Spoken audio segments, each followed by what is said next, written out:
मैं चाहूँगा कि संदेश बहुत विशेष है और भारत के प्रधानमंत्री माननीय श्री नरेंद्र मोदी जी ने मुझे आशीर्वाद देते हुए संदेश भेजा है। और अगर मेरी पीसीआर की टीम मेरी बात सुन रही हो तो इस संदेश को इस स्क्रीन पे भी डालें। मैंने निवेदन किया था माननीय प्रधानमंत्री जी से कि आप आशीर्वाद देने के लिए आएँ, लेकिन सबको पता है कि वो फ्रांस और अमेरिका की विदेश यात्रा पे हैं। उनका आदेश मुझे प्राप्त हुआ और उनका आदेश मेरे लिए बड़ा कीमती है और हमेशा उनके बहुत सारे पत्र मेरे पास सुरक्षित हैं, लेकिन मैंने उनको कभी सोशल मीडिया पे नहीं डाला। और इस पत्र के लिए मैंने उनसे कहा था कि इसको मैं चाहूंगा कि मैं सोशल मीडिया पे डालूं, क्योंकि मेरे लिए अवसर है, मौका है, और उन्होंने पूरी अनुमति देते हुए मुझे ये पत्र लिखा है। उनका संदेश मैं पढ़ रहा हूं। मीडिया संस्थान भारत एक्सप्रेस के सभी दर्शकों कर्मियों को स्थापना की दूसरी वर्षगांठ की हार्दिक बधाई एवं शुभकामनाएं। इस अवसर पर कार्यक्रम नए भारत की बात दिल्ली के साथ के आयोजन के बारे में जानकर मुझे बेहद प्रसन्नता हुई। किसी भी संस्थान के लिए दूसरे वर्ष की यात्रा का एक विशेष महत्व होता है जब वह सुनिश्चित करता है कि जिस उद्देश्य और उत्साह के साथ उसका गठन हुआ है उसे वह उसी भावना के साथ लेकर आगे बढ़ता रहे। मुझे खुशी है कि भारत एक्सप्रेस ने अपने विजन को लेकर आगे बढ़ते हुए 2 वर्षों की यह यात्रा सफलतापूर्वक पूरी की है। आजादी के आंदोलन से लेकर आजादी के अमृत काल तक भारतीय मीडिया अनेक ऐतिहासिक बदलावों का न केवल साक्षी रहा है बल्कि अपने महत्वपूर्ण योगदान से इन्हें मजबूती भी प्रदान करता रहा है। मुझे खुशी है कि अमृत काल में विकास की इस यात्रा में मीडिया विभिन्न विषयों पर जन जागरूकता फैलाने के साथ भारत को विकसित बनाने के संकल्प को भी सशक्त रूप से आगे बढ़ा रहा है। कृषि से लेकर कारोबार तक एवं शिक्षा से लेकर स्वास्थ्य तक आज देश समस्त क्षेत्र में बड़े सकारात्मक बदलावों का साक्षी बन रहा है। गरीब, किसान, युवा एवं महिलाओं को केंद्र में रखकर विकास की राह पर तेजी से अग्रसर भारत की आज एक नई पहचान बन रही है। हम पूरी तन्मयता के साथ एक ऐसे सशक्त भारत के निर्माण में जुटे हैं जिसमें प्रत्येक देशवासी की आशाओं और आकांक्षाओं को पूरा करने का सामर्थ्य है। आज दिल्ली एक सकारात्मक बदलाव के दौर से गुजर रही है और मुझे खुशी है कि ऐसे समय में प्रदेश में एक समसामयिक विषय नए भारत की बात दिल्ली के साथ पर चर्चा की जा रही है। मुझे पूरा विश्वास है कि आने वाले समय में एक सर्व सुविधा संपन्न और विश्व स्तरीय राजधानी के रूप में अपनी पहचान स्थापित करते हुए दिल्ली इस नए भारत के निर्माण में अपनी बहुमूल्य भूमिका निभाएगी। देश को प्रगति की अनंत ऊंचाइयों पर लेकर जाने के हमारे संकल्प को भारत एक्सप्रेस अपने योगदान से निरंतर मजबूती प्रदान करता रहेगा। इस विश्वास के साथ एक बार फिर संस्थान के कार्यक्रम की सफलता की अनेक शुभकामनाएं। नरेंद्र मोदी।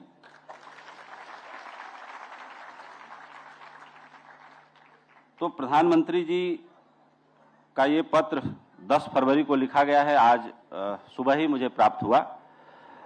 मैं मानता हूं कि कई बार मीडिया पे ये आरोप लगता है कि मीडिया विपक्ष की बात को आगे बढ़ के नहीं दिखाता। मैं कह सकता हूं कि मैंने किसी विपक्ष की बात को दिखाने में कभी देरी नहीं की और ये भी बहुत भरोसे के साथ कहता हूं कि मुझे आज तक सरकार की ओर से ये खबर चलानी है या ये खबर नहीं चलानी है, कोई निर्देश इंस्ट्रक्शन नहीं आया। बहुत भरोसे से बात बोल रहा हूं।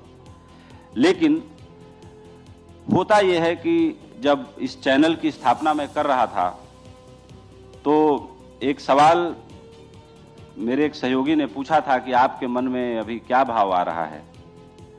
तो मैंने बोला था कि जब कोई भी आदमी कोई न्यूज़ चैनल शुरू करता है, अखबार शुरू करता है, तो उसका मन तो पवित्र होता ही है, वो कुछ अच्छा ही करना चाहता है।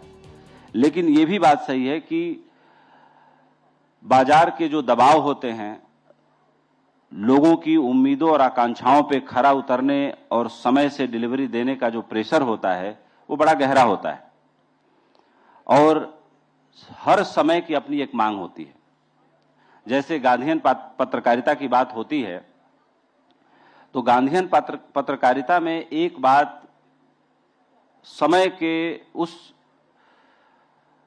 दौर को बहुत अच्छे से परिभाषित करती है, क्योंकि गांधी के सामने देश को आजाद कराने का एक बहुत बड़ा पवित्र काम था और एक बहुत बड़ा मिशन था। इसलिए गांधी की पत्रकारिता को मिशन की पत्रकारिता भी कहते हैं।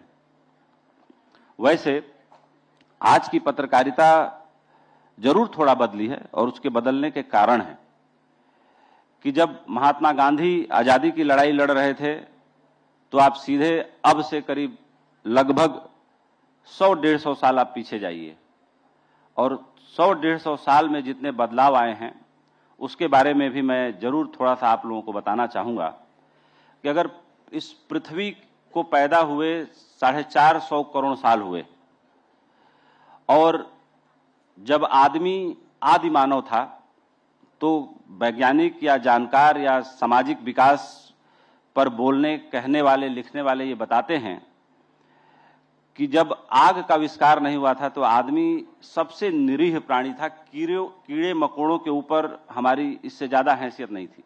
यानी कि सूर्यास्त होने से बहुत पहले हम पेड़ों पे छुप जाते थे और सूर्योदय होने के बहुत बाद हम थोड़ा बहुत खाने पीने के लिए निकलते थे। हमारा भी विकास कम ज़्यादा जानवरों की तरह ही था।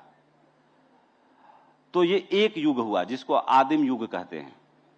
अब उसके आगे जो विकास हुआ, उसके आगे क्या विकास हुआ कि आदमी ने एक बहुत ही नायाब चीज ढूंढी, आग का आविष्कार। और जब आदमी ने आग का आविष्कार कर लिया तो जंगल के शेर, हाथी, तमाम जानवरों को डराना शुरू किया। आदमी को यह समझ आई कि अब हमारे हाथ में एक मजबूत हथियार आया है। तो आग के आविष्कार को अभी तक मनुष्यता के कल्याण के लिए सबसे बड़ा आविष्कार माना गया है। तो उसको मैं दूसरा युग मानता हूं। उस समय के बाद से अब तक मैं मानता हूं कि आदमी ने इस आग के आविष्कार को ढूंढने में करीब करीब 2-3 लाख साल लगाए। उसके बाद आदमी ने खेती की, समूह में रहना शुरू किया। समूह में रहना चालू किया तो आदमी का थोड़ा बहुत विकास हुआ, यानी तब आदमी की तरह दिखने लगा। ये मैं तीसरा युग मानता हूं। आदिम युग, आग के आविष्कार के बाद का युग, उसके बाद कृषि करने की क्षमता पैदा हुई, ये तीसरा युग। चौथा युग जब आदमी ने थोड़े बहुत कल पुर्जे बनाने चालू किए, यानी कि पहले जैसे खुरपी, कुदाल, जो गांव में लोग रहते हैं, मैं तो रहा हूं बहुत लंबे समय तक गांव में, अपने जन्म से लेकर 15 साल मैंने गांव में बिताए हैं। तो चौथा युग ये हुआ जो इसको बोल सकते हैं कि थोड़ा बहुत मिनी इंडस्ट्रियल रिवोल्यूशन हुआ मानव के जीवन में। मैं इसको चौथा युग मानता हूं। और इस चौथे युग के आते आते भी करीब करीब 1 लाख साल बीत चुके हैं। अब पांचवा युग जो आया वो सबसे महत्वपूर्ण युग था।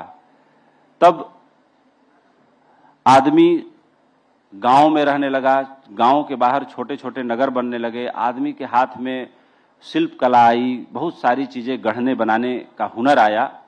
ये पांचवा युग हुआ। पांचवा युग के बाद छठवां युग हुआ और इस पांचवें युग से छठवें युग के बीच भी लाखों साल बीत गए। मैं आप लोगों को ये बताना चाहता हूं कि आज जहां हम खड़े हैं, मनुष्यता के इतिहास के सबसे सुंदर समय में हम जी रहे हैं। कई बार हम अक्सर बहस में सुनते हैं कि पहले का युग बहुत अच्छा था। पहले का युग बिल्कुल अच्छा नहीं था। हमने, पूरी मनुष्यता ने इस समय को, इस जीवन को अच्छा बनाने के लिए करोड़ों साल लगाए हैं, तब जाके हम आज इस युग में यहां पर खड़े हैं। तो छठवां युग जो हुआ वो बहुत ही महत्वपूर्ण हुआ, क्योंकि उसके बाद राजे, रजवाड़े जो है, बहुत तरह की तकनीकें, लड़ने के हथियार, ये वो सब विकसित हो गए। और सातवां युग आया जब इंडस्ट्रियल रिवोल्यूशन हुआ। उस युग से इस युग तक पहुंचने में भी करीब 10,000 साल लग गए। जैसे कहा जाता है कि 10,000 साल पहले जो है त्रेता में राम हुए, फिर द्वापर में कृष्ण हुए, फिर अब जाके जो है ये कलयुग चल रहा है। तो जिसका इतिहास अभी तक उपलब्ध है, यानी कि 11,000 सालों का इतिहास भारत के पास उपलब्ध है। अब जो है, जब ये युग आया इंडस्ट्रियल रिवोल्यूशन का, तो हम 16वीं शताब्दी में पहुंच गए। ये छठवां युग हुआ। सातवां युग आया, सातवां युग से आठवें युग तक पहुंचने में भी करीब करीब समझिए कि 500 साल लग गए। और 500 सालों में हमने कंप्यूटर ढूंढा, हमने मिसाइलें बनाई, हमने तोपें बनाई, बंदूकें बनाई, जो कुछ भी आप आज देख रहे हैं वो सारा कुछ लगभग 500 सालों की यात्रा के बाद दुनिया ने विकसित किया। वो अभी इस देश में पैदा हुआ, उस देश में पैदा हुआ, मैं देश की बात नहीं कर रहा, मैं मनुष्यता की बात कर रहा हूं।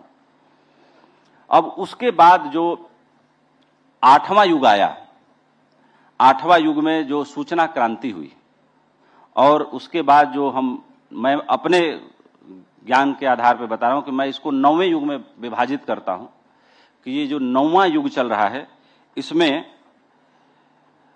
हम स्टार्टअप की दुनिया में हैं, हम एआई की दुनिया में हैं, हम सोशल मीडिया की दुनिया में हैं, हम एक बेहद क्रांतिकारी युग में हैं, हम उस दुनिया में हैं जहां आंख बंद करते ही, पलक झपकते ही हम कहीं भी पहुंच सकते हैं। आज हम उस दुनिया में हैं जहां ये कल्पना की जा रही है कि दिल्ली से अगर जहाज उड़े तो इतनी स्पीड से उड़े कि 3 घंटे में न्यूयॉर्क लैंड कर जाए, और ये बहुत जल्दी होने वाला है, कोई बहुत इसमें वक्त नहीं लगने वाला। आज मंगल पे, मार्स पे, चंद्रमा पे और ग्रहों पर बहुत सारी यात्राएं करने के लिए ऐसे स्पेस क्राफ्ट बनाए जा चुके हैं। अमेरिका के एक बिजनेसमैन इलॉन मस्क हैं जिन्होंने मार्स पे आबादी बसाने की योजना शुरू कर दी है। बहुत सारे दुनिया के जो बिलियनियर हैं, अमीर हैं, उन लोगों ने बुकिंग भी करा रखी है कि अगर पृथ्वी पे माहौल ठीक नहीं रहेगा तो हम वहां रह लेंगे, जिसमें बहुत आश्चर्यजनक बात नहीं है, ये बहुत जल्दी ये भी होने वाला है। और मैंने अपने एक संबोधन में बोला था कि जो जातियां अपने समुदाय तक बस सीमित होकर रह गईं, उन्होंने विकास करना बंद कर दिया, उनके यहाँ जो है सुपर ब्रेन पैदा होने बंद हो गए। लेकिन जिन जातियों ने अपनी जाति से उतर विवाह के संबंध स्थापित किए, उसमें बहुत ज़्यादा टैलेंटेड और अच्छे लोग पैदा हुए। और मैंने ये भी बोला था कि आगे आने वाले दिनों में हो सकता है कि इतने सुपर जीनियस बच्चे इस पृथ्वी पर पैदा हों, अगर ये सुविधा कभी हो पाए कि किसी दूसरे ग्रह के लोगों से इस ग्रह के लोगों का संबंध बन जाए, तो एक नई मनुष्यता पैदा होगी, एक नई मनुष्यता के जन्म की दिशा में विकास शुरू होगा। तो दुनिया में होता बहुत कुछ है, हो बहुत कुछ रहा है, लेकिन जो हम जिस युग में गुजर रहे हैं, मैं यही कहना चाह रहा था कि बहुत अच्छा युग है।